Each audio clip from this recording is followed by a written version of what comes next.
برای آینده باید همیشه مبارزه برد. مبارزه ما حالا برای همین است، برای آینده امریکا. کامالا هریس معاون رئیس جمهور و دونالد ترامپ پرزیدنت سابق در آستانه انتخاباتی پررقابت که معلوم نیست در آن که پیروز می شود.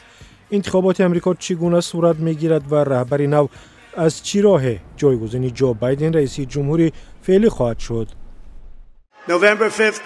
انتخابات روز 5 نوامبر روز آزادی امریکا نام خواهد گرفت. ما آزاد می شویم.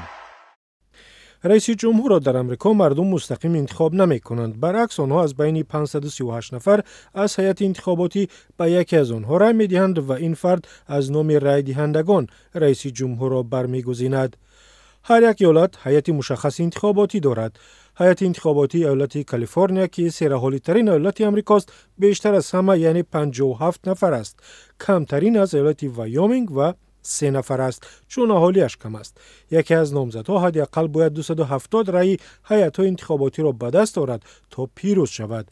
اگر نصف بیشتر از رای دهندگان امریکا به یگان نامزد هم رای بدهند ولی اینجا نقش هیئت انتخاباتی و آوازهای آنها مهم است. مثلا در انتخابات سال 2016 در امریکا هیلاری کلینتون 3 میلیون رای بیشتر به دست آورد اما ترامپ پیروز شد. از بس که ایالت‌های امریکا به طرفداران دموکرات‌ها و جمهوری خواهان تقسیم می‌شوند در این بین نقش ایالت‌های مهم است که نه به جمهوری خواهان میل دارند و نه به دموکرات‌ها. ترغیبات نامزدها هم در این ایالات سخت می شود و امسال میدان مبارزه هریس و ترامپ ایالات پنسیلوانیا، جورجیا، میشیگان، ویسکونسین، نوادا، اریزونا و کارولینای شمالی بود. هیئت‌های انتخاباتی این ایالات 93 نفرند که 5 که تمام آرای هیئت‌های انتخاباتی را تشکیل می‌دهد. در انتخاباتی که فاصله رأی‌ها بین نامزدها بسیار کم است، رأی انگشت شمار می‌تواند انتخابات را به نفع یکی حل کند. بسیاری از رای دهندگان در امریکا پیش از روز باز شدن حوزه‌های انتخاباتی در روز 5 نوامبر رای می‌دهند. هم جمهوری خواهان و هم دموکرات‌ها مردم را تشویق می‌کردند که قبل از روز انتخابات رای بدهند.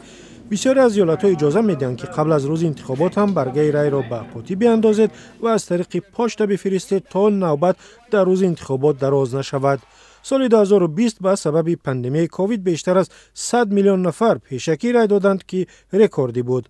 ترامپ که آن زمان باخت به یگان دلیل ادعا می‌کرد که رایدهی از طریق پشت قابل باوری نیست و در انتخابات تقلب صورت گرفته است. اولین نتیجه غیر رسمی انتخابات را ساعت 8 شام به وقت ساحل‌های غربی امریکا اعلان می‌کنند. عمدتاً رسانه‌های ایالات متحده بر اساس پیش‌بینی‌های خود می‌گویند که کی پیروز شده است. نتیجه رسمی بعد از چند روز اعلان می شود و فقط بعد از آن نام رئیس جمهوری 47 امریکا را اعلان می کنند که همه ایالت‌های کشور نتیجه ها را رسما تصویب نمایند.